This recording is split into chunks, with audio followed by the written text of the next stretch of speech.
Welcome to Communion and Shalom. In this podcast, we are exploring how the biblical and historic Christian faith can engage sexuality, ethnicity, culture, and our local communities as we pursue the flourishing of God's kingdom. Our goal is to engage these topics charitably and with nuance.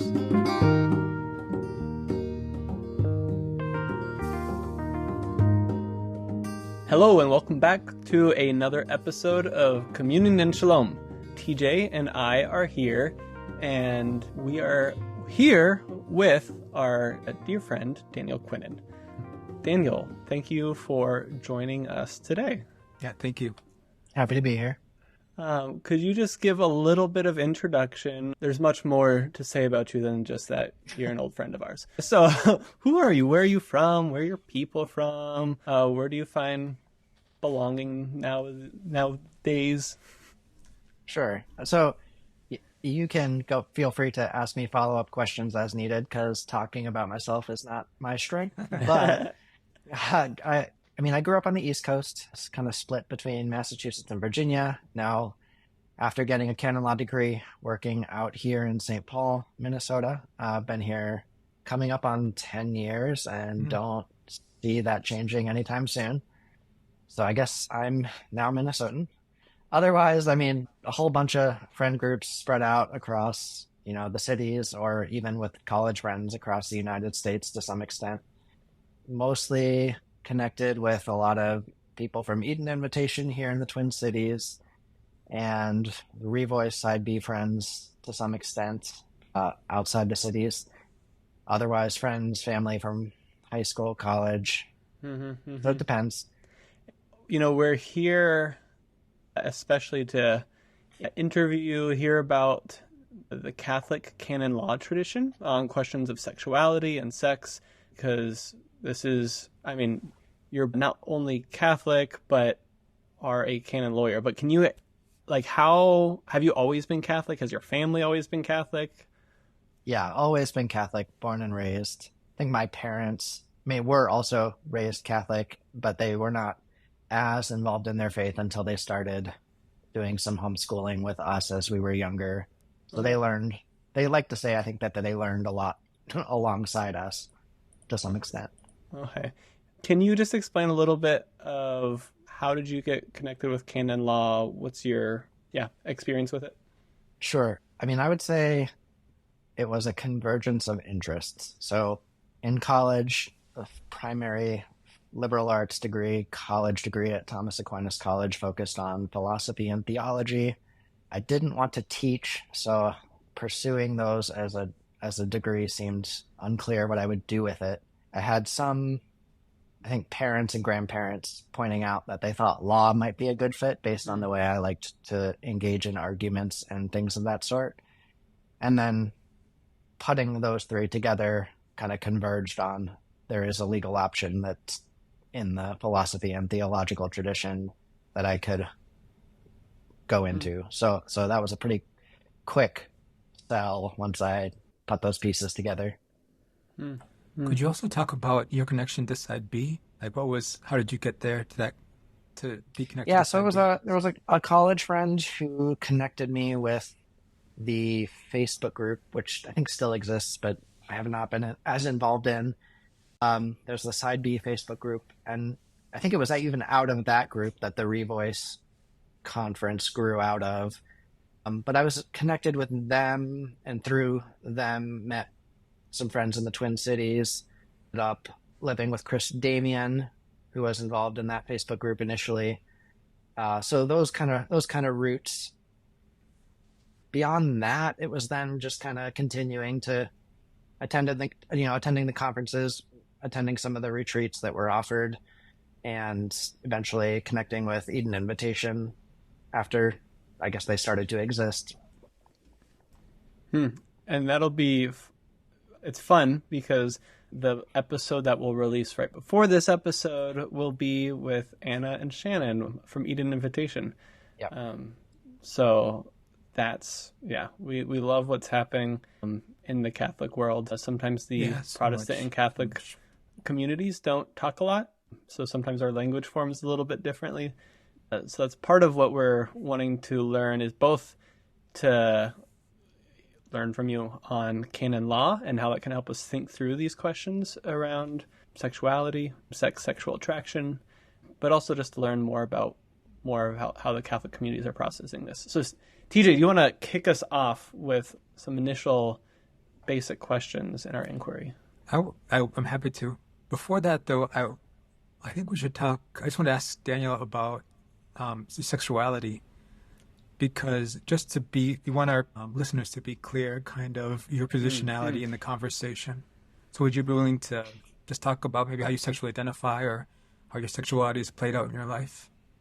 Yeah. So, I mean, assuming everyone's on a framework with the side A, side B discussion, I would identify as a side B gay Catholic. So committed to the church's teaching, effectively pursuing a single life of celibacy.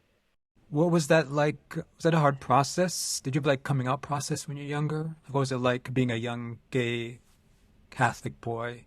And kind of going no, through? it was a pretty seamless process in terms of recognizing that, had these kind of attractions or desires. Certainly the same-sex attracted language was the first step, and it wasn't until I saw some people identifying as gay and Catholic and figuring out what they meant that clicked as obviously that makes sense. So that was not a difficult transition in terms of understanding that terminology. And then, what was the other part of your question? I was also curious what it was like growing up as a young gay Catholic kid. I understand you mentioned terminology, but did you feel like the church accepted you as you were kind of thinking through these things? There wasn't a conversation until you got old? Like, it wasn't important to you until you got older, maybe, to think about sexuality? I think that's probably closer to the truth. I never had a serious struggle in terms of feeling like I wasn't accepted, whether that's due to education or upbringing, I don't know. But yeah, I don't know if I'm answering the question, but there wasn't as much of a difficulty to unpack there in my experience. I think maybe because I gravitate toward the intellectual processing, I did some of the reading and stuff on my own and was pretty quickly convinced that I wasn't excluded. Yeah. I wasn't maybe getting that from other people. Sure. That's great. That's really great. And then was college a good place for you to process sexuality topics? Yes. I don't think it was a big feature as much in college. I mean, it was a very small Catholic college campus. I mean, I certainly was not the only person who wasn't in a dating relationship, so there wasn't any significant pressure in that sense. Sure. One fun fact about Daniel and I, after knowing each other for a while, we found out that we had created parallel Facebook groups to help foster Christian and Catholic roommates in the Twin Cities area, making connections with each other. What inspired you initially in that, and how? I'm just curious if you have any thoughts of just like long-term household living community and like what that means for you. Maybe I'll start with the second part first. I mean, I think something similar to what I'm in now with a set of 2 or 3 or maybe 4 housemates seems like something I would anticipate aiming for in the future. I mean, obviously, if or when I become a homeowner, that's a whole other question, but that could change things depending on what size of house is involved. But I do think that small community of some sort is a good fit. And the Facebook group, it was absolutely inspired by when I was living in Maryland or in Washington, D.C., going to school for the canon law degree. There was an identical Facebook group in the DC area, and it seemed like such a incredibly helpful resource that when I moved out here, I was sad they didn't have an existing one. And then I realized pretty quickly that I could copy paste and just throw people in it and see how it goes. And I've heard certainly that people have gotten good out of it, so that's encouraging. Yeah, Yes, similarly, mine was I think I actually at the Revoice. Oh no, not Revoice. It was a different conference. I heard of a one in Denver, I think, and copy pasted, and yeah, it's been cool to see both those groups, and now they're kind of connected. That is awesome. Yeah, so this is kind of reiterate what David Frank said. The idea for this episode emerged in part because of this attempted to get greater connection between Protestant and Catholic reflection on some of these topics.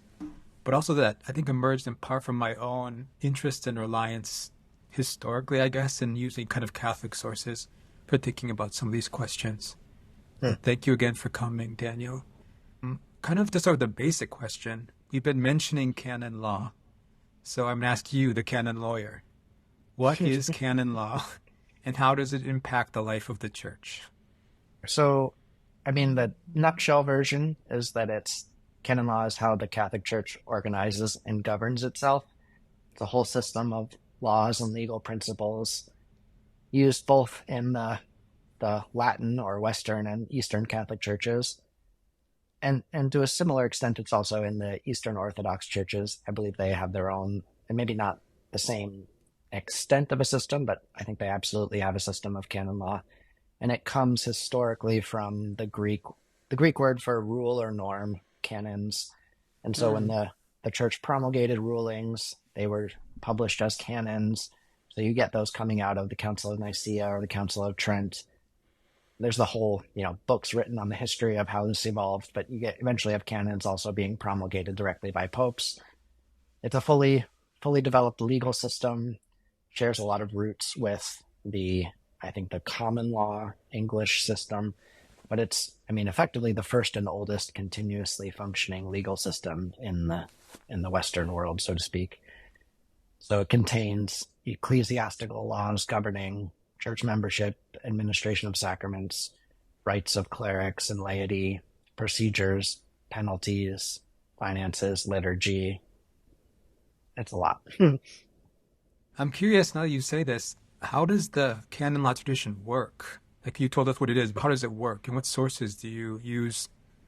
You mentioned obviously the canons from some of the previous councils, but are there other sources you use to develop this sort of legal system? Yes. So I should maybe clarify. You get canons from historical councils. I think the vast, vast majority, if not entirety of those are no longer current or no longer in effect. So unless they're maybe a theological teaching, if it was a disciplinary teaching about how priests should present themselves or what they should wear or what, I think a lot of those are either reformulated and taken up or set aside in the current law, depending on what we're talking about. So there's entire books written on the history of the tradition. The modern current system, at least for the Latin Catholic Church, is going to we have the Code of Canon Law that was promulgated in 1983 by Pope John Paul II. That replaced the previous 1917 Code of Canon Law. And prior to the 1917 code, there was not even a unified code. It was disparate sources, and it was, keeping track of everything was a huge part of the work involved. And to some extent, we're drifting back to maybe a system like that, where we have, I would say Pope Francis has issued a lot of laws individually that we're getting back to a more fragmented approach, which isn't necessarily a bad thing, but it's not all in one book. Can you give an example of what recent laws are? Sorry, maybe I should ask my question when you're done. No, I mean, recent laws would. I'm trying to think about the best way to answer that. There's a lot of individual canons or blocks of canons that have been updated, whether it's a small adjustment or a deeper rewrite. There's been, I think at least once every 3 to 4 months, a new update. Feels like it's dropping, which is a high pace compared to, I think, historically there's been slower development. But aside from changing canons, I think there's also new procedures or new guidelines being given for prosecution of clerics with child sexual abuse crimes, things like that, or developments in that regard, I think have been dropping more frequently and aren't all in the the book code, you might have to find them somewhere else. Okay, thanks. What do you do as a canon lawyer on like a daily or weekly basis? Like, what is that work like? I am instructing marriage nullity cases. So parties will submit a petition asking us to investigate whether or not their marriage is canonically or was canonically valid. And we have to go through a whole investigative process. I mean, because of the gravity of what it would mean to declare a sacrament invalid, we have to go through a process of interviewing them, interviewing witnesses, looking for documentary evidence, and putting together. So my role is, after a case is accepted and lands on my desk, I'm going through the decrees, interviews, evidence gathering, and kind of seeing the case along until a decision. And then each decision is a panel of 3 judges. I'm one of the 3, so I get a third of a vote with 2 other clerics usually. Oh, interesting. And does a diocese, how many canon lawyers are usually in a diocese who work on some of these topics or these issues? I would say it varies pretty widely. You're going to have some dioceses that have 1 or 2, or if they're lucky, 3. Some places like us are going to have quite a few more. That's kind of all over the place depending on the size of the diocese. And yeah. So you talk about, like the Pope is issuing out canon laws. I know that, so I come from the Presbyterian church right now, and we have like the Constitution, Book of Church Order for the entire denomination, which could be global. But then each presbytery, local region, can also create its own it says that we have to do this regularly, but then we can define more specifically what regularly means for XYZ. Is there regionalization things that happen? Because it can just be like that, right? Like procedures. Yeah, absolutely. So I kind of skipped over that. I mean, in addition to, we call it like the universal code of canon law, the things that apply to all of the churches around the world. You can also have laws that are issued by individual bishops for their territory. And there's some rules governing that, like they can't necessarily do anything they want. They can't contradict universal laws unless they get like special approval from Rome to make an exception. But they can create within boundaries additional rules and laws for their territory in the same way. My last question on canon law, you said that it comes from the word like rule. Is it similar? I'm more familiar with that from like monastic traditions where there is the rule of Saint Benedict. Do the rules of monastic communities ever connect to canon law? My suspicion is yes, but I am not going to be able to say for sure right now. Okay.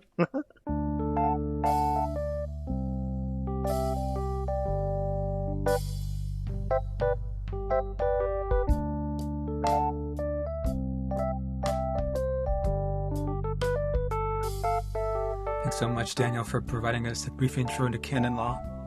Now we wanted to move into questions specifically around same-sex sex and same-sex sexual attraction or orientation. So, Daniel, we know that obviously these questions around same-sex sex and same-sex sexual attraction orientation have been divisive for many parts of the church in the world, perhaps especially in the area we call the West.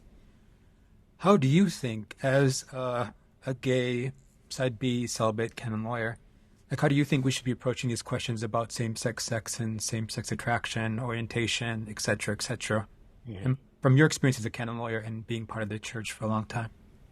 Mm-hmm. Yeah, so there's several components there. I think when it comes to actual sexual activity, it's easier to draw bright lines, at least if you're sticking to Catholic Church teaching. When it comes to questions of attraction or orientation, things get a lot more complicated because I think we have to be careful about how we're defining those words or those terms and how they're being used. I think different people will very quickly use them in different ways that aren't always compatible. So for instance, if someone says same-sex attraction, they might be meaning specifically sexual attraction, whereas another person using that term might be using it in a broader way to refer to romantic attraction or to some combination of different attractions. And so depending on how you're defining the term, or same with orientation, that has a huge impact on how we parse these things out. So I think ultimately we have to be cautious about how we're using those terms. I think a good principle is, to err on the side of charity and assume that the person you're speaking with intends these terms in a way that are compatible with the Catholic faith if they're a Catholic speaking, but you might need to ask to clarify.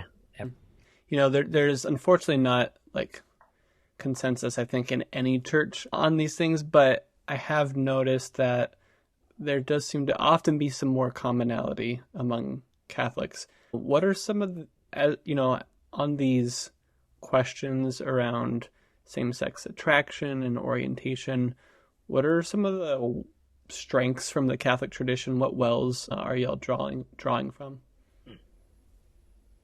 I mean, so I think for things like attraction and orientation, there's not nearly as much of a well to draw from, or maybe that applies specifically to orientation. I think attraction, you can find a lot of authors speaking about theological dimensions of attraction.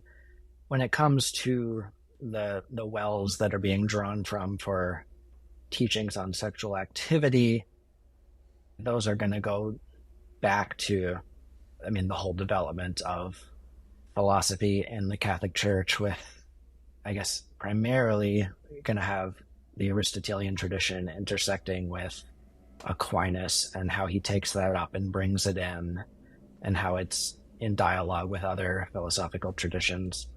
So then the strengths, I think, coming out of that philosophical tradition are in my view, the rigorous philosophical and logical consistency. So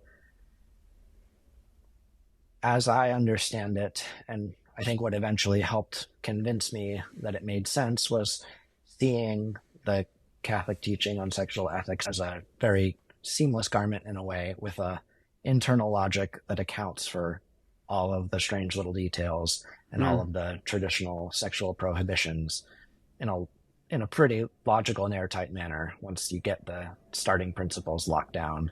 And that's obviously easier said than done.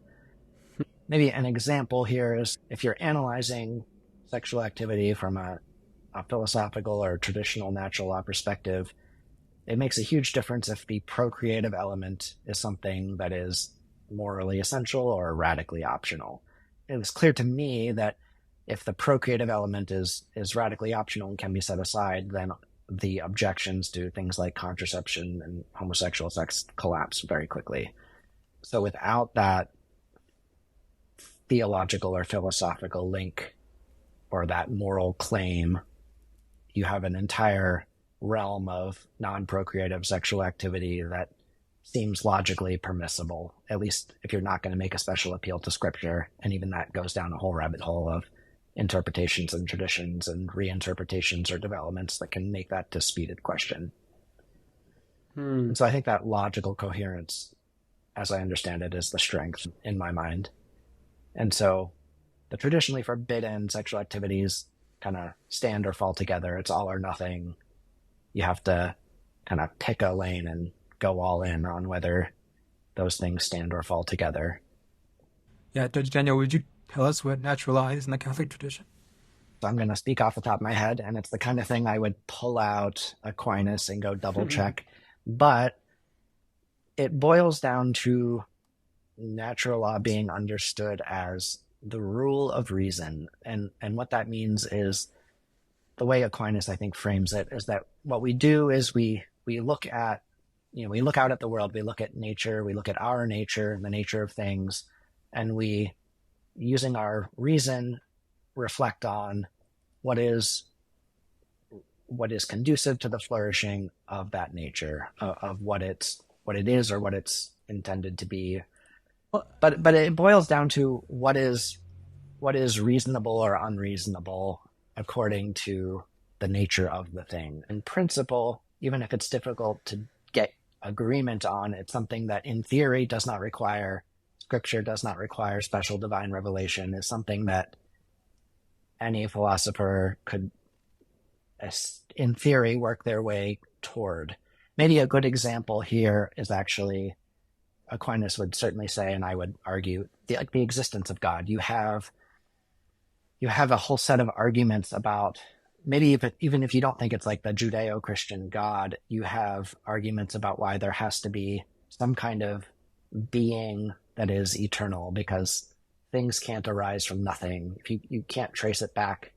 You could have the universe itself, in theory, maybe being eternal if it was never created, but you have to have something, some kind of eternal being, because something can't come from nothing. That kind of argument or principle is a natural law or a philosophy of nature argument for the necessity of an eternal being. And then there's all sorts of arguments related to that and that flow from that with, if you have God who is the author of nature, you have some obligation to recognize and operate in accord with nature.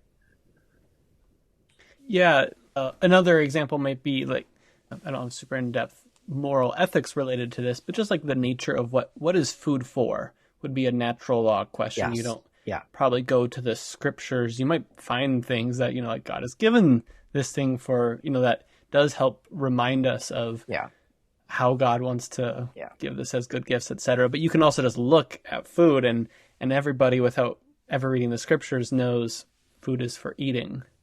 And so there's a similar type of reflection on, like, let's look at sex and just what it is, which I find interesting. There's a certain, like a lot of our, I think, modern conversations where purity culture has made sex a taboo, where people are afraid to talk about it. There's a certain rawness to natural law that says, no, like, let's look at it and let's actually talk about what sex is for, what's going on here. I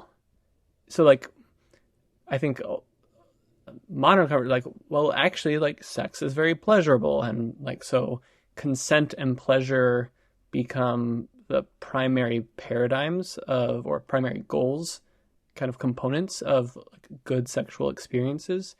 Do those get incorporated into the Catholic, like, natural law vision for sexual activity alongside procreation? Yeah, that's exactly correct. It's a both and sort of approach, where those things are, the teaching is that those things have to be held together and can't be radically separated.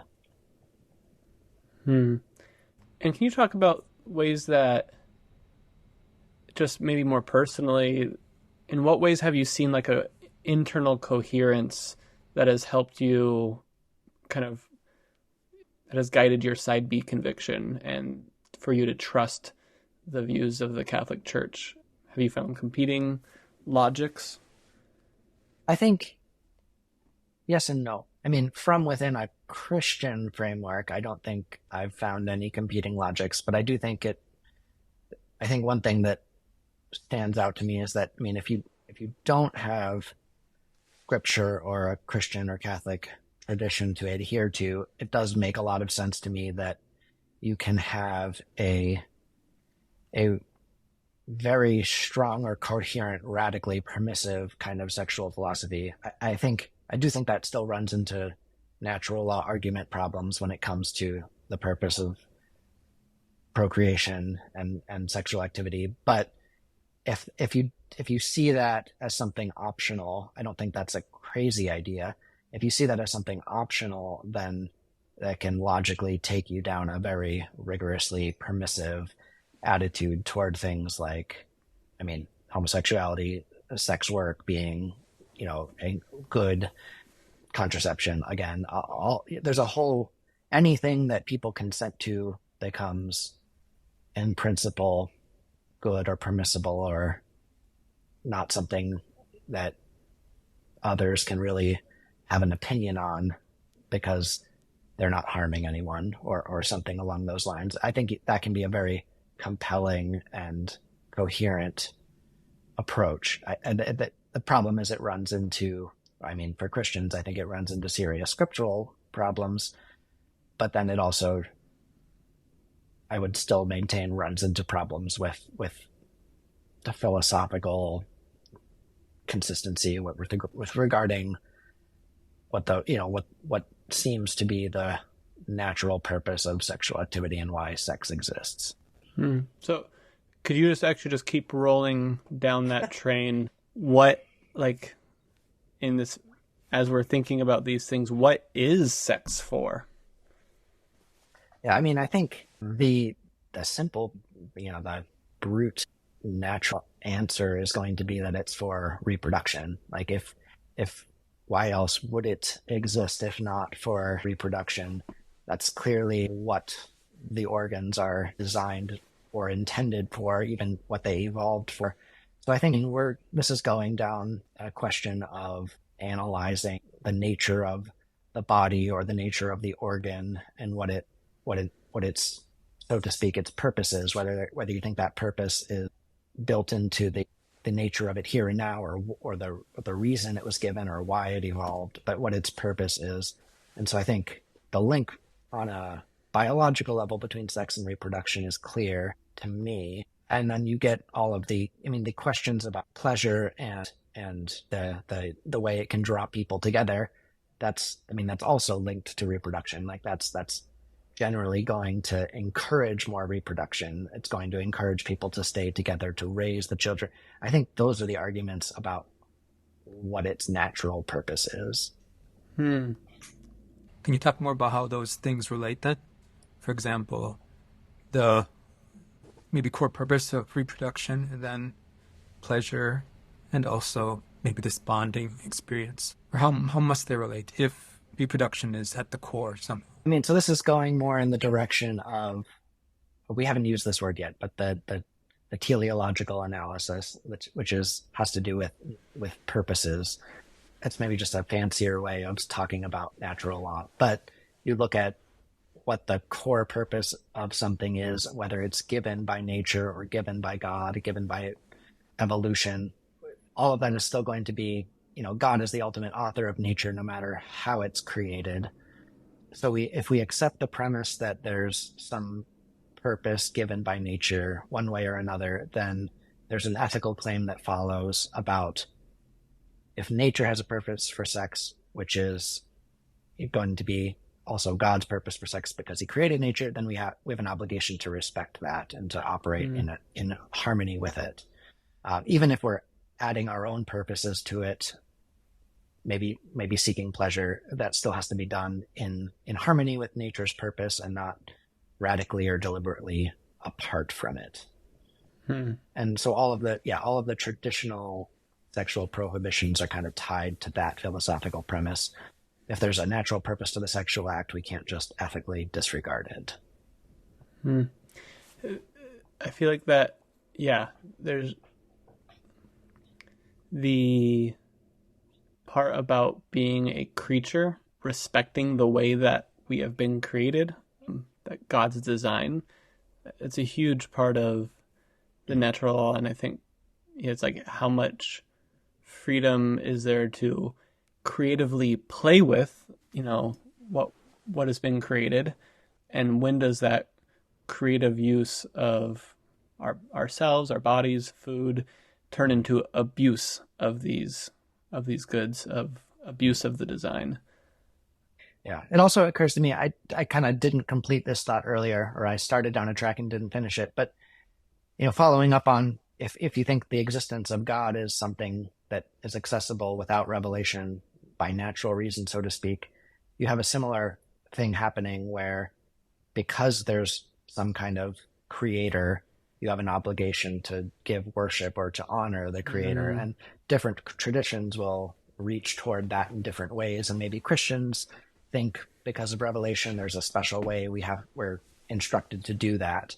But it's still pointing back along a similar path of we have a natural obligation to do this, because we've been created or because we've been given this thing and we have an obligation to respect what we've been given.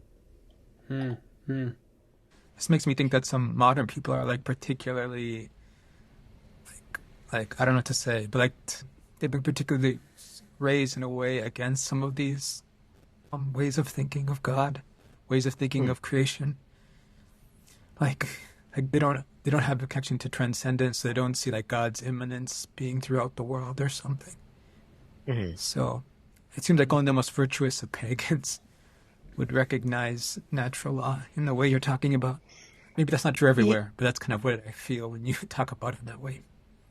Yeah, no, I think that's a correct instinct. I mean, I think even, I guess what comes to mind is that I think even Aquinas says that something like the existence of God might not be easily accessible. It might be hard to arrive at, which is why there's a lot of value in teaching people how to, without having to go through all the hard work, they can be, given the correct conclusions, but they should still also be teaching them, how to verify or how to seek out and learn those arguments at the same time. It makes me think of my indigenous neighbors, and I think I've seen a T-shirt that says "Honor the Creator," and it just is like, oh, like they recognize there's a Creator, and that we should honor our Creator. It's Genesis 1, and there's a lot of more recent conversations of trying to regain a theology of creation, and I feel like what you're discussing here of not just this kind of, the starting point is, creation's good. But then it's like, well, what's good about it? What is it good for? What is it designed for? And investigating its goodness and how to honor that. Among Protestants, because of the Protestants of the last several years in the West, they've been really biblically focused. So it's kind of a working through to maybe a more holistic view. So, So you were saying that if procreation is this central end for sex, then the part of the connected reasons of pleasure has to do with bonding. I assume you have marriage in mind when you're talking about like this solidarity of that bonding. Yeah, I maybe not exclusively, but yeah, that was definitely adjacent. I think the bonding element is one of those things that leads you toward a concept of marriage where because of the bond, there should be a more permanence to it. And that gets messy in terms of the natural law argument. But I think, in terms of what Catholic teaching is, how it's looking at marriage is ordered toward, whether by nature and or by God, specifically toward two purposes. First being procreation, upbringing of children, and second being the well-being of the spouses. So that kind of partnership that's conducive to earthly happiness and to ultimately reaching heaven. Those two things are intended to be held simultaneously, and neither should be kind of sacrificed for the benefit of the other. So, but yeah, that element of if sex is ordered toward procreation, that also gives rise to this idea that it's at least a major philosophical piece of the argument for why sex is to be reserved within marriage, because when there's a child conceived, we would argue that both parents have natural obligations and justice toward their child, and the child has a natural right to be raised and loved by their parents. Maybe they provide for those things in other ways if they can't. Maybe, adoption is an option for someone who can't fulfill their natural obligations personally. That gets complicated with, individual circumstances. But in terms of if the sexual act is ordered toward that end and you're going to have obligations for raising this child, you get quickly toward this idea of it needs to be ethically done within a committed relationship, within a marriage that is going to provide that foundation for those obligations. I find that we see that in our law courts, in the U.S. law courts, of just those obligations that spouses have to each other, and that I'm thinking about in situations where, one of the parents no longer lives in the home, they still have to pay child support. and that's often ordered by the court.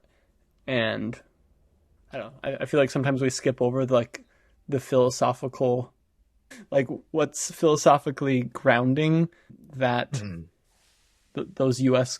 laws, and it seems to be this deep understanding that marriage is ordered towards procreation, upbringing of children, and the well-being of spouses, and it's trying to hold all these things together.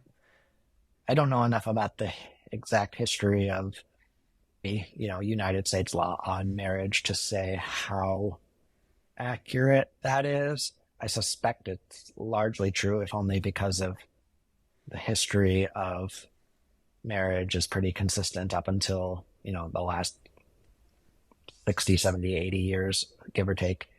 I mean, I think we're still grappling with the logical consequences of endorsing as a society contraception and what that does to the legal obligations between spouses. Yeah, I just learned recently that it wasn't until about 1960 that the Protestant churches changed their view on this. And so most Protestants were like, whoa, it's a Catholic thing that they don't like contraception, those strange Catholics. And when really it's now been, I guess that's 60 years. Wait, can I do math? Yeah, 63, I guess, to be more precise, if it was exactly 1960, where Protestants made that shift. And so sometime in the 1900s, most Christians were were anti-contraception. Can you, I guess, just elaborate on why does that still feel like it's such a big deal when people are like, it's just a helpful tool? Why does the Catholic Church continue to maintain such a strong requirement against contraception? I think a lot of that goes back to the rigorous consistency of the teaching, and I mean not only philosophically consistent, but historical continuity of. There would be, I think, major theological crises if something that well settled was then overturned. It becomes a question of, if that can be overturned, what can't be on some level. But I think preventing that is also just the rigor of the philosophical arguments and how they're also forced to grapple with scripture. And so I think maybe scripture in a way is functioning as a doorstop that prevents things from changing too much too quickly. Can you elaborate on so if the Catholic Church tomorrow came out with a release that's contraception is permissible, there's both of just, you were kind of saying this this feels very fundamental, what other fundamentals can be just flippantly overturned, but what are the actual I don't know, moral consequences that would be tied up in that? Well, I mean, yeah. So the overwhelming thing to my canon law mind is that would be such a theological and canonical crisis, and because we have, canonically and theologically, there's teachings have different grades of certitude. So that would be striking at something so deep. But then practically, you would also have the fact that if contraception is permissible and procreation is optional, then it would be pretty obviously possible to pursue sexual activity just for pleasure, because it's fully severed from procreation. It can be done outside of marriage. There's no risk of injustice toward a child being conceived. It just becomes a much more fuzzy world of sexual ethics, and things get much more personal and arbitrary if that's allowed. Mm-hmm. We should talk about this way more someday, because it's actually a big issue in the conversation around sexual ethics. But I think I kind of want to move on. So Daniel, sometimes when I hear talk of the Catholic teaching around sex, especially same-sex sex, this is often on social media, like the Reddit and those sort of people. They always bring up critiques of people like postmenopausal women who might marry, or infertile or sterile men or women who might be allowed to marry. Both of those people cannot like reproduce in a normal sort of situation. The question comes, why can they marry but queer people cannot? Yeah, so the distinction here in the Catholic approach is going to be looking at, I mean, it starts with, again, what is sexual action ordered toward, and so the precise term we'll end up using in the theological canonical tradition is, we talk about sexual acts that are per se apt for the generation of children. So they're inherently conducive toward this purpose. And so if there's a requirement that they be apt for procreation, that means that you can't deliberately sever them from that natural purpose. But if procreation fails to result for an involuntary reason, because the person's sterile, as long as the external physical act is ordered toward that purpose or toward that end, then it's not considered problematic. I mean, yeah, there can be defects in nature that happen involuntarily, but as long as it's not being deliberately frustrated, the sexual act is still ordered toward that purpose and being done in a manner that is conducive to that purpose. But in terms of also sterility specifically, I guess, yeah, there's the one canon that I'm not going to read the whole thing. I'll just kind of boil it down into the key part that I think is relevant. But we have canon 1084, which says that impotence to have sexual intercourse by its very nature invalidates marriage. And that's contrasted with sterility, which neither forbids nor invalidates a marriage. So there's a clear citation for this distinction between impotence and sterility. So sterility is not an obstacle to marriage, but impotence, which would mean not even able to have sexual intercourse at all, can't even engage in those acts that are apt for generation, absolutely stops a marriage from being canonically valid. That could be a eunuch, for example. Yeah, I mean, maybe think like a war vet who has had significant portion of their lower body just destroyed, but they're still alive. The fact that they're still seeking a male-female marriage is not going to be sufficient canonically. That really rubs against our partner-oriented culture. You've also wondered, Christianity has a lot of examples of God blessing couples with children beyond their age. We would typically consider them sterile in the Bible, right? I assume that's part of the background logic behind sterility being allowed, because in principle, God could bless these people with a child. Yeah, could heal whatever defect. Yeah, I think that's part of it.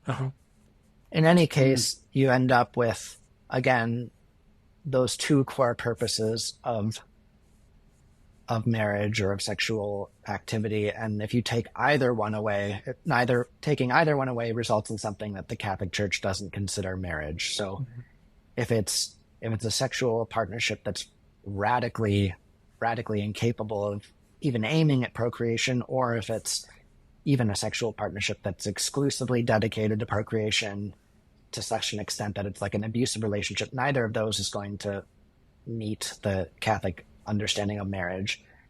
And on some level, that's exactly what my job, I guess, is investigating if one of those things or if something else is being cut out in a way that renders the resulting thing to not be a marriage. And to be clear, this is in our current situation, where where church and state has been separated around the world.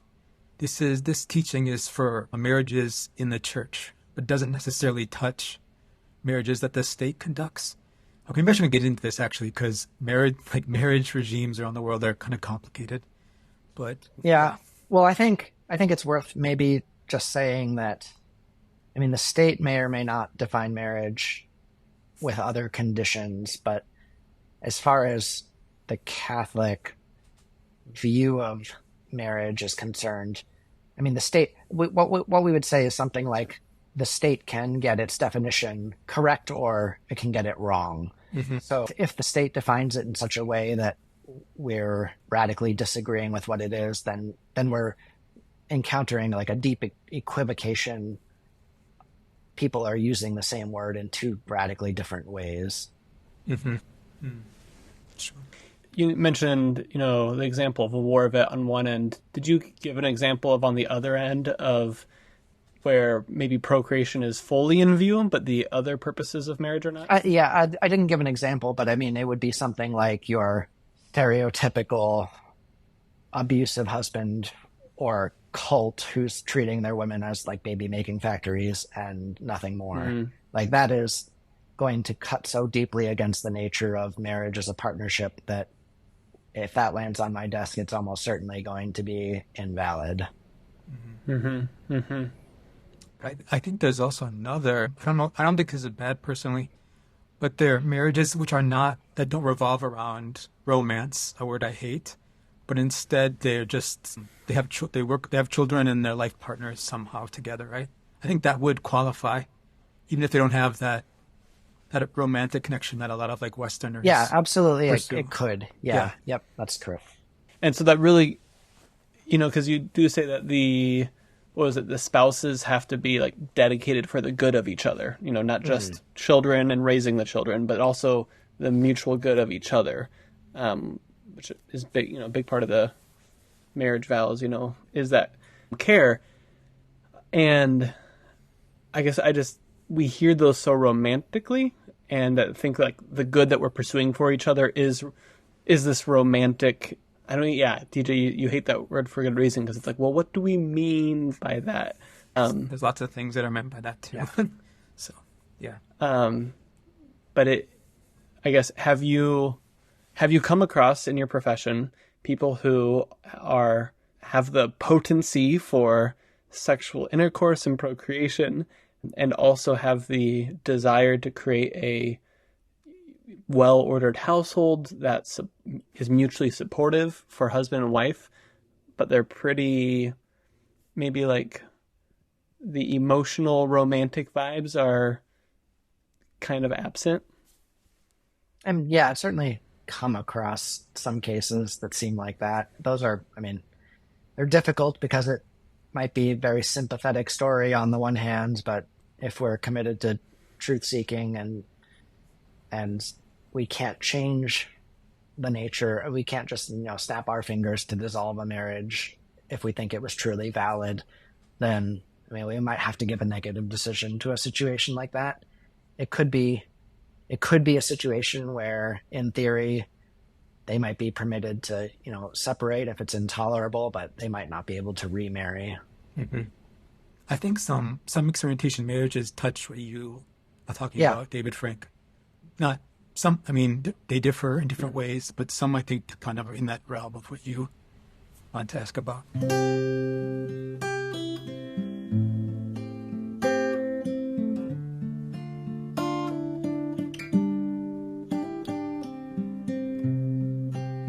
I'd like to move away from some of those questions and then consider the catechism of the Catholic Church very briefly. Could you unpack the term that's used in certain Catholic writings, including the catechism, if I'm not mistaken, around same-sex sexual attraction or same-sex attraction? And I ask in part because this often comes up in conversations.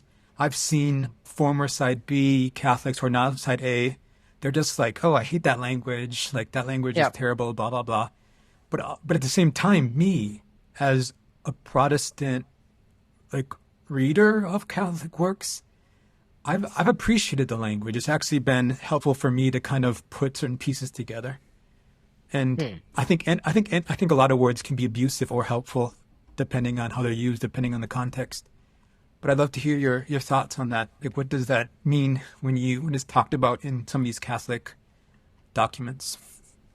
Sure. So, even if we're moving on, it does still connect back immediately to the things we've talked about with it's that language of disorder is bound up with the idea of purposes given by nature, given by God. Mm-hmm. And when we act in accord with those purposes, our behavior is ordered in accord with nature. And when we reject or break those purposes, it's considered disordered. And I mean, in a very, hopefully, non-controversial example would be like deliberately killing an innocent person is a simple example of a disordered action. And it's fundamentally making a moral claim about it's a moral disorder in the action and in the person who desires to commit that action. In that example, why is that a disorder? To be very, or what is the proper order that should be expected that is now getting messed up and disordered? Yeah. So, I mean, the proper order with you have an innocent life, the proper order is to protect and respect and contribute to its flourishing. And so if you're deliberately harming an innocent person is considered morally disordered. I think, if that's not too oversimplified. But then you take the same kind of language and it applies to sin in general. Like every sinful action is a disordered action. The desire to commit a sin is a disordered desire. That language, it's a philosophical or moral kind of claim that it applies very broadly. I would love if we unpack this a bit. And I want to specifically talk about how you seem to be making very tight line between philosophical and moral disorder. But I've also seen your writings in other places which differentiate this deeply from psychological disorder. And for me, I'd love to hear your thoughts. But for me, I don't quite understand how they're so different, because we see humans who we might call like deviants, who like sociopaths or psychopaths, maybe they have an intense desire to kill. Some of them never do, some of them do. We'd call that a moral and philosophical disorder. We'd also call it psychological disorder, I think, typically at the same time. I don't know, why is this different? What do you think on that? Yeah, I think it's, how would I say this? The two lines of language on disorder, I think, are speaking to, when you talk about moral or philosophical, it's on the more intellectual or moral analysis. And if you're talking about psychological or frankly, even biological or natural, you're talking something, even though it's philosophically linked, it's regarding something more concrete in nature. So I mean, if you have a physical illness, you could philosophically speak of that in some way as a type of disorder, but it's on the natural side of things. It's not a choice you're making. It's not a moral act to get sick, to contract an illness involuntarily. So, and I think that the psychological is going to fall more on that side of, it's an involuntary thing that has, the person is perhaps experiencing or suffering from, or they haven't chosen it. It's not a moral act. So the two things are divided, maybe, I guess, in terms of what's voluntary and what's involuntary, or what's chosen and what's natural, so to speak. Ooh, that can get complicated, I think. Yeah.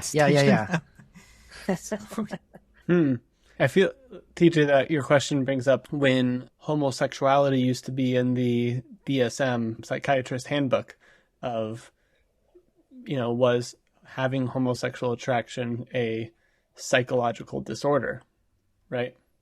And if we're talking about it in the Catholic Catechism, its teaching tool, that when same-sex sexual desire, homosexual desire, is disordered, are those radically two different things? That's kind of your question, right, TJ?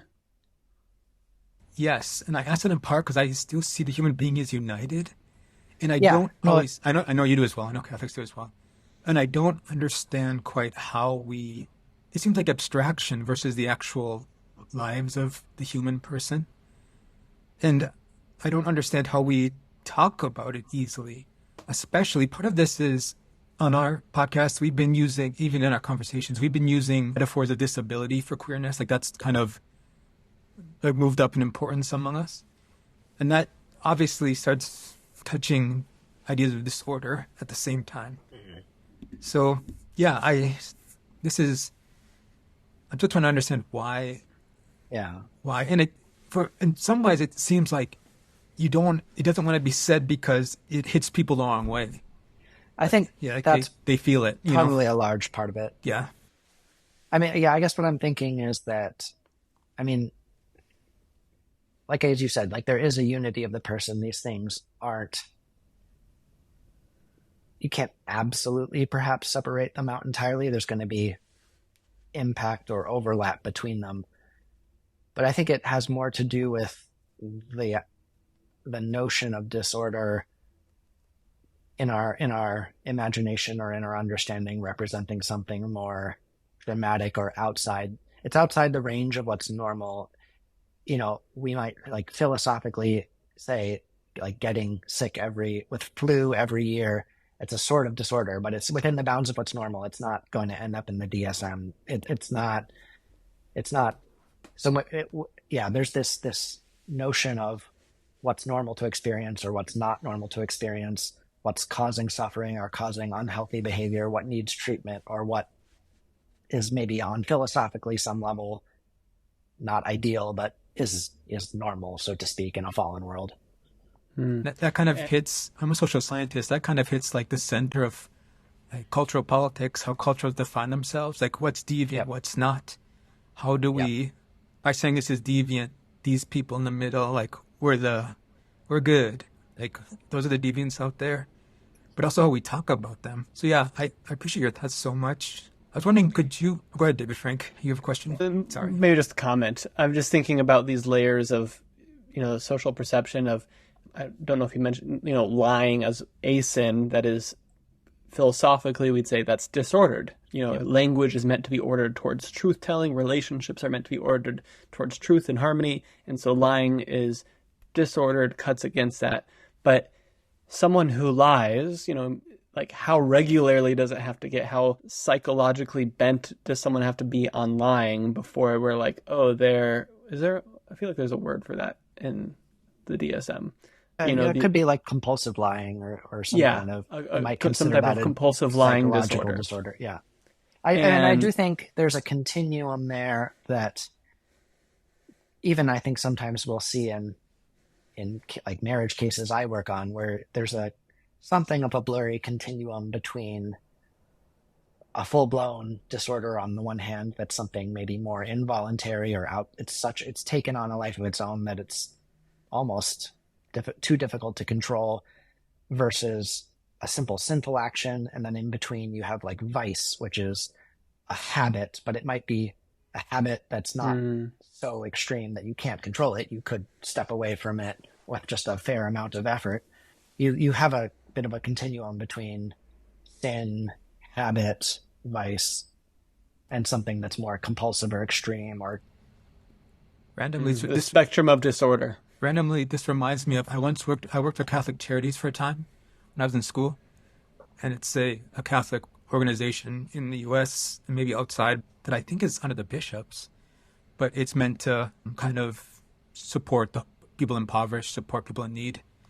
And I learned that they have houses for people who can't seem to stop drinking, and it's seen as a harm reduction like motion as an ethical thing to send these people to these houses where they can still drink, but they drink less in the house. They don't drinking alcohol. Drinking alcohol. Sorry, yes, drinking alcohol. Okay. Sorry if that wasn't clear. Drinking alcohol, but I know a lot of strange disorders of people who can't stop eating. Yeah, I just saw another one like of people who can't stop eating. I mean, there's a lot of ways that human development goes wrong, and they kind of touch ethical and virtue reflections. I don't quite understand the connection. And that's why I keep asking about this disordered thing. So you're saying that it's the opposite of a sober house? It's an opposite. They can drink and they can stay in the house. They don't pay anything. And sometimes that's going to be the house for the rest of their life, however long they live, right?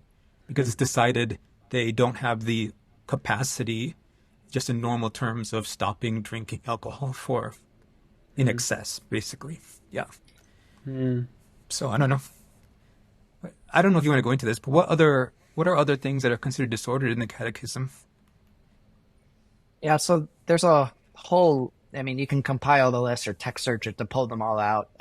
Disorder is a term applied to, I think, like we said, lying, fornication, blasphemy, perjury, murder, adultery, masturbation, rape, homosexual acts, sexual acts specifically, contraception. They're all considered disordered or sinful.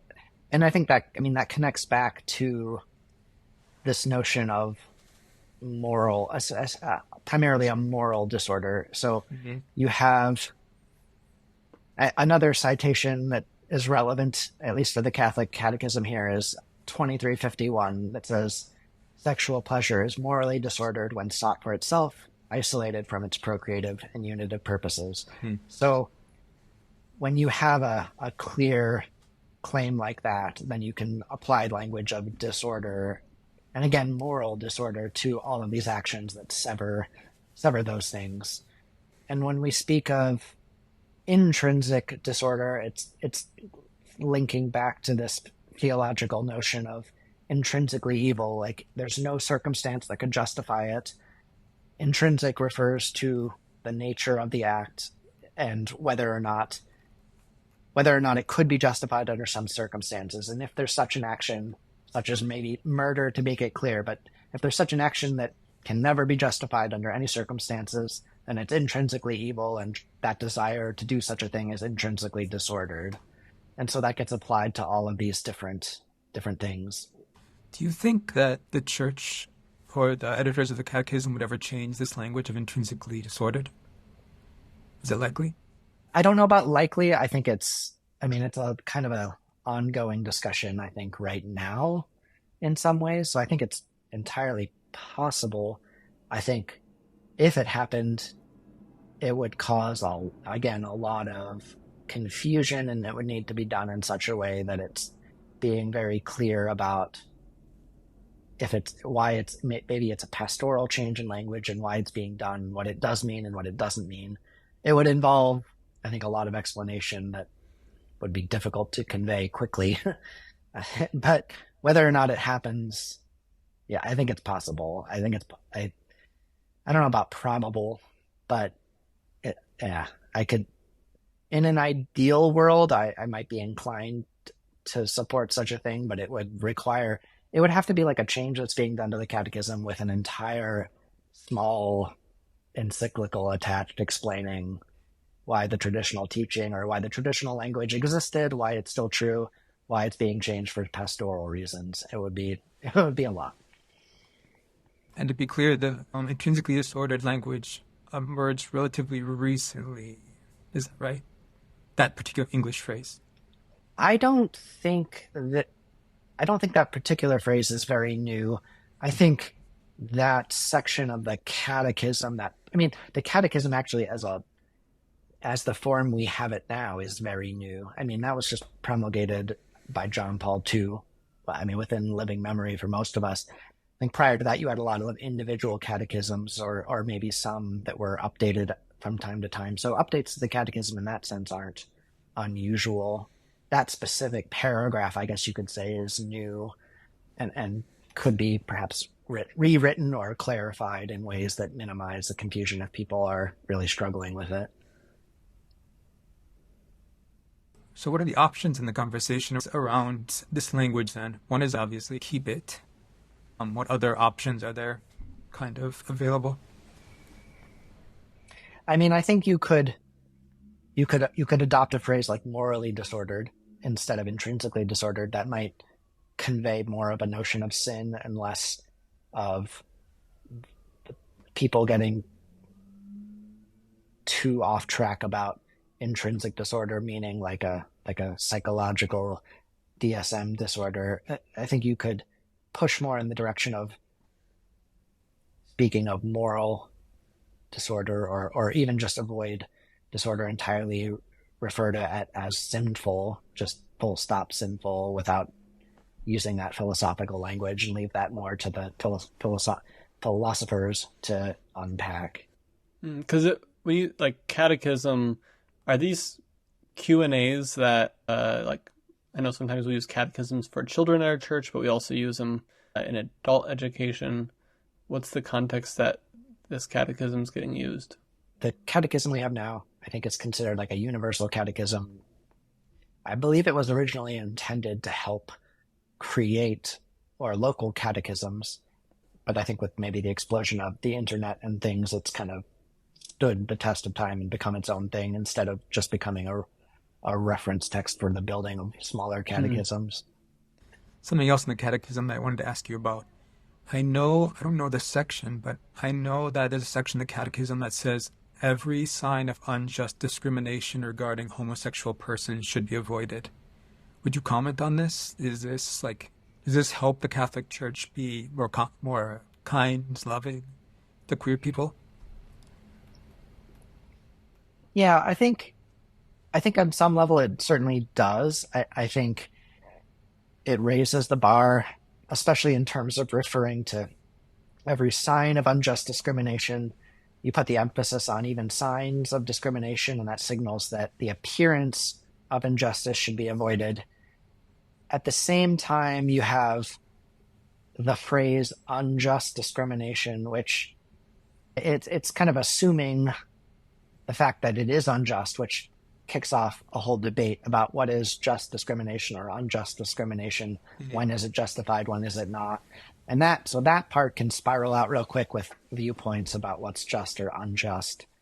But because, like, obviously, I think everyone would say unjust discrimination is bad. That's not really the thing we need to debate about avoiding unjust discrimination. We need to debate about when it's just or when it's unjust. In any case, so in the one hand, it doesn't do too much because it's saying something that I think everyone would agree with. But when it puts an emphasis on avoiding signs of unjust discrimination, that pushes us, I think, toward a more charitable framework where if you have to avoid the appearance, then you have to maybe go above and beyond to make sure you're not even appearing to do something unjust. And that's a higher standard. It also ties back in an interesting way to, there's a broad legal principle, I think it's certainly in canon law, but also other places, that justice not only has to be done, but must be seen to be done. And this is the opposite of injustice. Not only shouldn't be done, but shouldn't even be seen to be done, because even the appearance of injustice causes scandal to people who see it. So I think if it pushes us in a more charitable direction, it's because of that element. My brain was going along lines of the perception of justice and how difficult that is, and how, I mean, yeah, just contested and difficult that has been in Minneapolis regarding George Floyd, in very small situations where often the person who's, in a lot of these kind of judicial or where authorities have to step in, someone doesn't feel like things went the right way, and it's hard to ever get to a point where every person feels like justice has been dealt. But I don't actually have a question around that.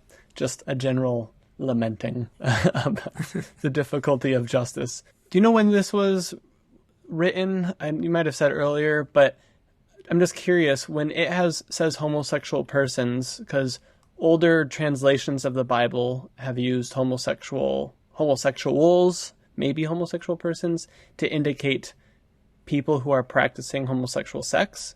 But more recently, we understand that the language to be people who have homosexual orientation, who experience same-sex sexual attraction.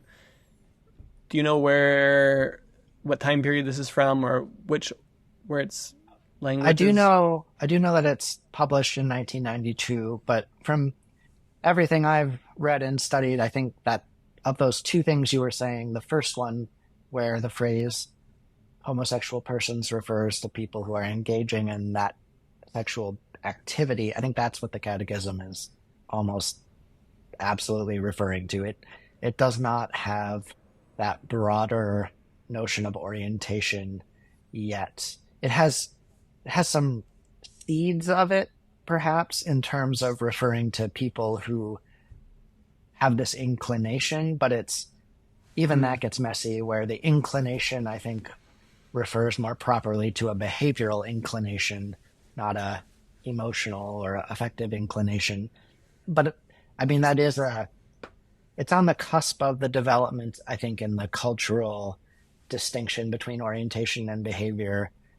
And I think the Catechism rides an uncomfortable line trying to say two things that aren't always separate or clearly separated. Yeah, it's really interesting because I forget which pope gave a blessing of the courage ministry, a Catholic ministry, and it was like towards, its work. I think it used the phrase homosexual persons. And yeah, it's just like, oh, is this helping? If you're really narrow on behavior, it would be like this ministry is only helping people who have actually had homosexual sex. And if it's more broad, it could be this ministry is for anybody who is trying to be faithful with homosexual sexual attraction. Yeah, so it's something that I think you've used the word equivocation earlier before. It's not radically different. Well, it can be. So it's always a little dicey of what people mean.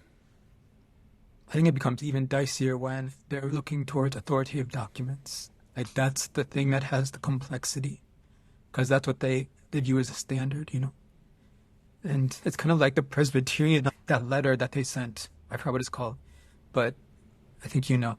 Anyways, yeah. Once our study report? Yeah, study report. When something starts seen as standard, then it becomes complicated in these conversations. So, okay, I want to move on to something that I care about a lot. Over the past several years, I've always been interested in seeing some of the discussions in the Catholic Church around, like, chaste same-sex unions, adelphopoiesis, covenant brotherhood, celibate partnerships. Would you be willing to comment on this topic a bit from your experience being Catholic and being a canon lawyer? Yeah, so especially with like the question of celibate partnerships, I think there's not been much recent development on those questions. You can pull out historical maybe examples, but recently there hasn't been too much development yet. But I do think I suspect it's coming, and we'll have to see how it unfolds. But I mean, so you've got recent popes such as, I think, John Paul II and Benedict both. They don't use the term celibate partnership, but they do suggest that equivalent of being an option for people who are divorced and cannot canonically remarry. So if divorced men and women or a divorced man and a divorced woman have come together and been together for a long time, if they're raising children, they can't perhaps canonically remarry if we don't believe there's proof of the nullity of their first marriages. But there is this option offered where they could live together essentially in chastity, as the phrase is as brother and sister, I think just implying lack of sexual activity. And that can open a pathway toward the sacraments or toward resuming the sacraments, because their behavior is being put back in line with the moral requirement. So there's that on the one hand, which I think will continue to develop with regard to divorced and remarried persons. There's also a fascinating 1973 document from the U.S. Catholic bishops that advanced really strong arguments for the moral permissibility of chaste same-sex partnerships. And I can quote the specific paragraph that probably spoke the loudest to me, but it says, quote, "A homosexual can have an abiding relationship with another homosexual without genital sexual expression. Indeed, the deeper need of any human is for friendship rather than genital sexual expression. On the surface, this may seem like placing the homosexual on a proximate occasion of sin, but other elements in his plan of life, such as spiritual direction, can temper the danger, which is justified, considering his need for deep human relationships and the good that will come from them in the future." So there's so good compared to Protestants talking about the same topic. Yeah. It was years ago. And that's 1973. Yeah. If we could, get more like that, please. But then this is coexisting with more complexity, where you have the Dicastery for the Doctrine of the Faith in Rome recently issuing a statement that condemns the blessing of same-sex unions. But when you read the explanation, what it's saying is you can't bless sexually active same-sex unions. And so it's premised on, that prohibition is premised on the relationship being sexually active, which logically, if you're reading it carefully, leaves room for the possibility of blessing chaste same-sex unions. And that whole discussion is still ongoing. Like, even very recently, Pope Francis has made statements that maybe same-sex unions could be blessed on a case-by-case basis. In my reading of it is going to be that chastity is required. That's obviously compatible with the dicastery for the doctrine of the faith just said. Not everyone's in agreement that that's what he meant or that that's where we're going. I suspect it's likely. But it is a controversial discussion in terms of celibate partnerships, civil unions. How much can the church back those things without giving the appearance of abandoning its authentic teaching on what marriage is or on the morality of sexual activity? How important do you think it is for the church to be able to bless these? Or maybe, like, what does that mean? Is that kind of like a southern, bless your soul? Is that just like we give a thumbs up to it, or is this actually a ceremonial thing that has more implications than maybe sacramental? Social thumbs up? Maybe sacramental. Yeah. So it certainly wouldn't be a sacrament in the way that marriage is a sacrament, but it would be a blessing. When a blessing is done, it's considered a sacramental, like holy water is a sacramental, or a rosary is a sacramental. Like, a blessing would fall into that category of being a sacramental. What form it would take is, all up in the air, being actively debated. As we speak. In my mind, if something like that is going to take place, it would have to be it would have to be clearly structured to be a blessing, encouraging these people in their pursuit of chastity. Something like that. It would have to be not a unambiguous blessing of this relationship, and we turn a blind eye to what you may or may not be doing at home. It would have to be something more explicitly compatible with what the church is encouraging them to aim at. But then at the same time, you have, I think, others who are, another approach entirely is people who will suggest that, you can bless any individual person who wants to pursue Christian living. You don't have to bless the union. You can just bless the individuals. And that's effectively the same thing, but, to them or to others, it might not feel or look or have the same value. And so there's a separate debate about the value of blessing the relationship and then what conditions are required for that. Mm-hmm.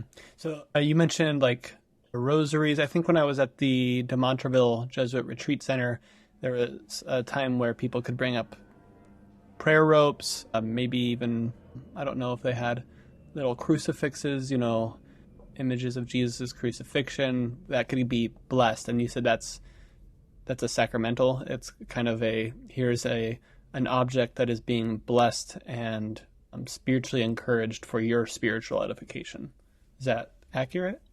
Yeah, I think that's accurate. Okay. And so it's just similarly blessing a union, a friendship, a brotherhood. It needs to be directed towards consistent spiritual good ends. And so would it make sense to,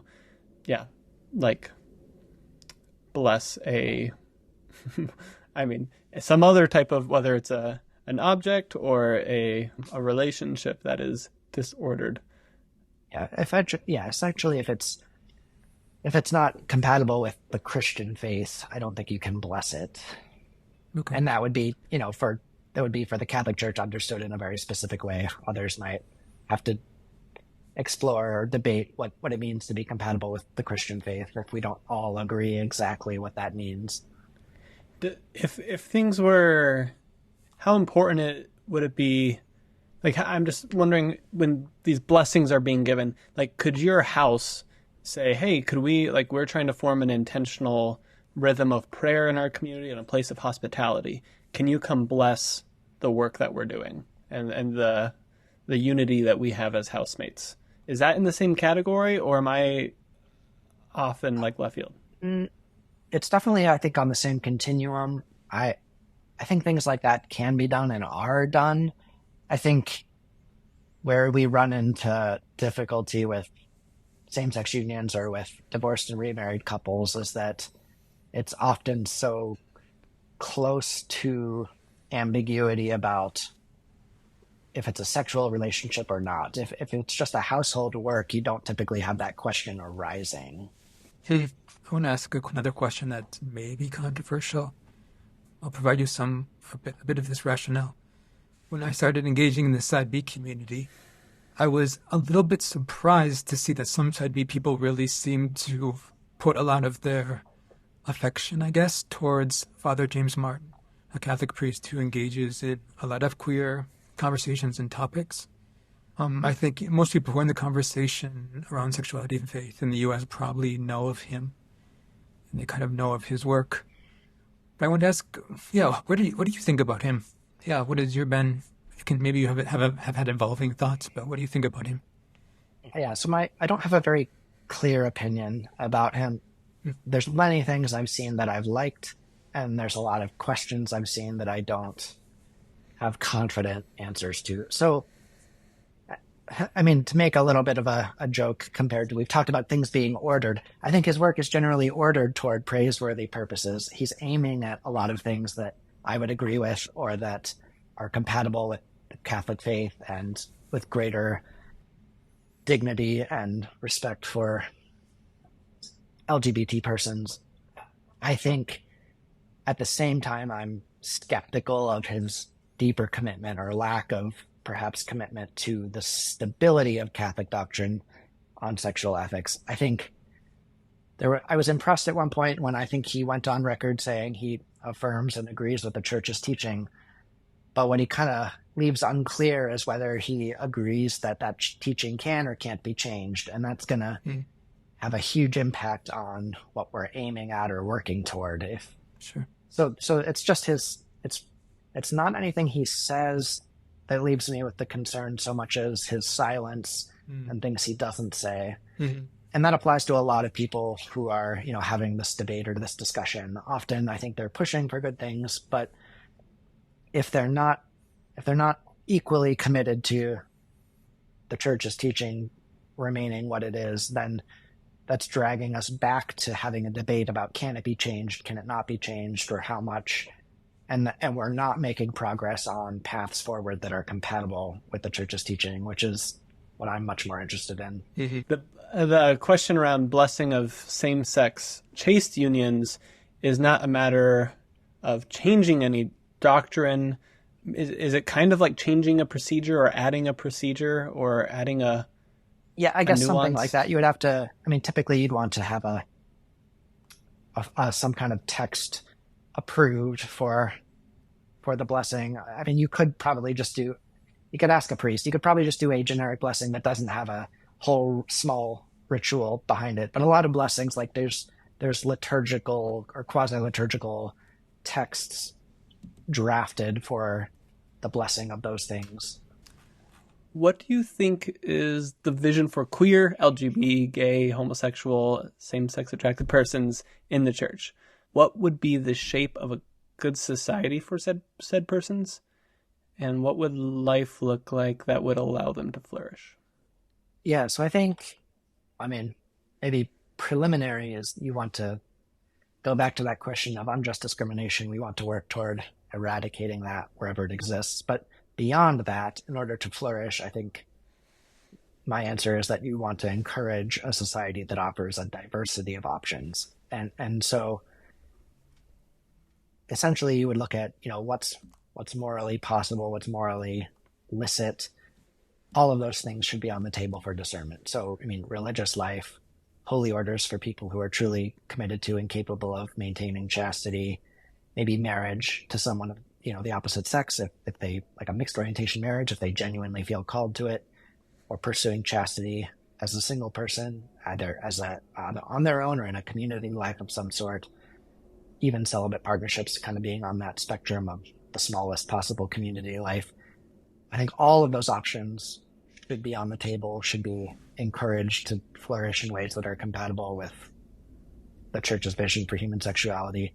And I think crucially, it's the messaging, or the important thing to convey is that those are all the same options that are morally licit or available to straight people for discernment. And they can look at religious life, holy orders, marriage to someone of the opposite sex, to chastity and single life. All of those are options they can discern and pursue. And I think if we encourage the development of that framework and the equality of vocational options available to persons, and the equality of requirements for those vocations, where it's not a question of maybe your orientation, it's a question of your commitment to living chastity or to live marriage as the Church understands it, then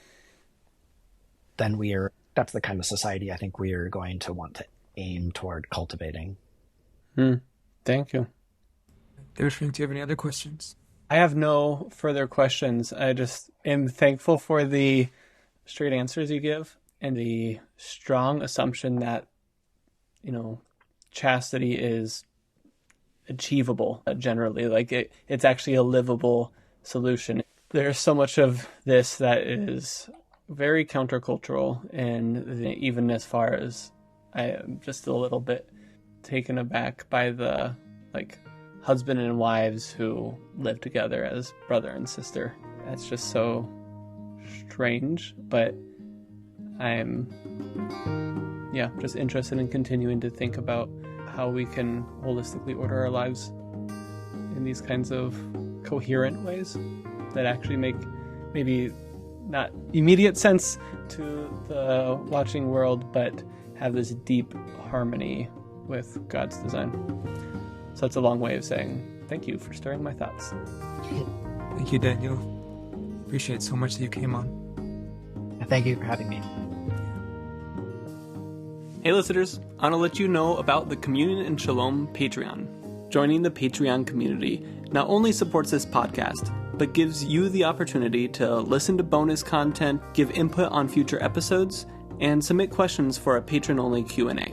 We're so thankful for the support and encouragement from so many listeners, and we hope that this podcast continues to be meaningful to you.